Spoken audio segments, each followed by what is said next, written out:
निराला हिंदी कहानियाँ।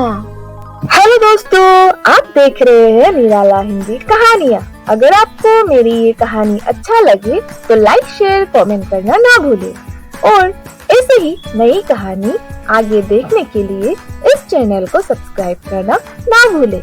धन्यवाद।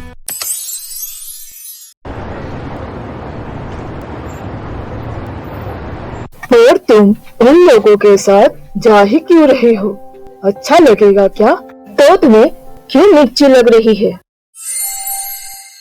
जब विराट को कोई दिक्कत नहीं है तो तुम्हें क्यों तकलीफ हो रहा है? खुद तो मुझे शादी के बाद कहीं घूमने नहीं लेकर गए थे।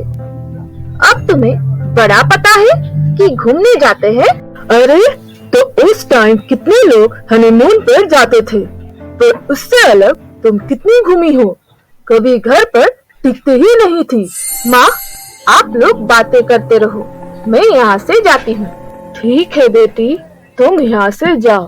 बेकार के बातों पर अपना दिमाग खराब मत करो। तुम क्या कह रहे थे? तुमने नहीं घुमाया तो क्या मैं खुद से नहीं घूम सकती थी? पर घर की सारी जिम्मेदारी और तुम्हारी माँ का सेवा में इतनी बिजी थी कि ये सब के लिए कभी टाइम ही नहीं मिला। मेरी माँ की सेवा और तुम हंस क्यों रहे हो?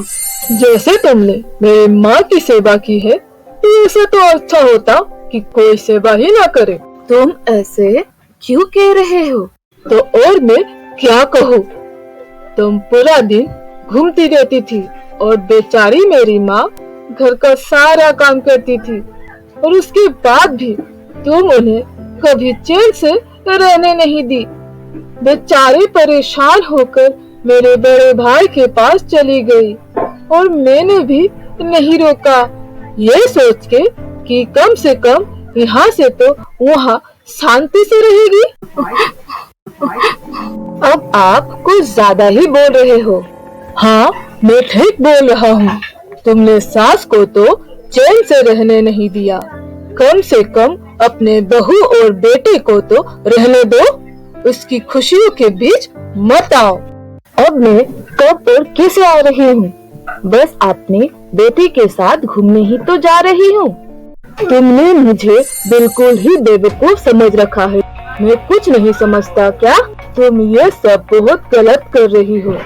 देखना, तुम एक दिन बहुत पछताओगी। बस आगे और कुछ मत कहना। मैं जा रही हूँ तो बस जा रही हूँ।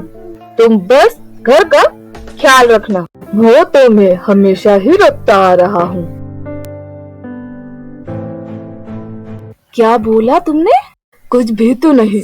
ये कह के नवीन जी चुप रहना ही बेहतर समझते हैं और इधर विराट प्रीति को सब जाने का बारे में बताता है। प्रीति, जरा यहाँ बैठो तो मेरे पास। मुझे तुमसे कुछ बात करना है। जी आती हूँ। जी कहिए, क्या बात है? माँ और निकिता वे हमारे साथ शिमला जाएंगे। तुम बुरा ना मानो तो मैं एक बात कहूँ? क्या उनके जाना जरूरी है? मतलब हम लोगों के साथ में? हाँ, जानता हूँ ये थोड़ा अजीब है, पर क्या कर सकते हैं। माँ रोने लगी थी और मैं उन्हें रोते हुए नहीं देख सकता। फिर माँ ने निकिता को ले जाने की बात की। पर निकिता क्यों? तो दोस्तों, अब क्या होगा? क्या प्रमीला अपना चाल खेलकर विराट को और प्रीति को रोक पाएगी शिमला जाने से? और ये जानने के लिए हम फिर मिलेंगे कहानी के अगले भाग के साथ। तब तक के लिए धन्यवाद।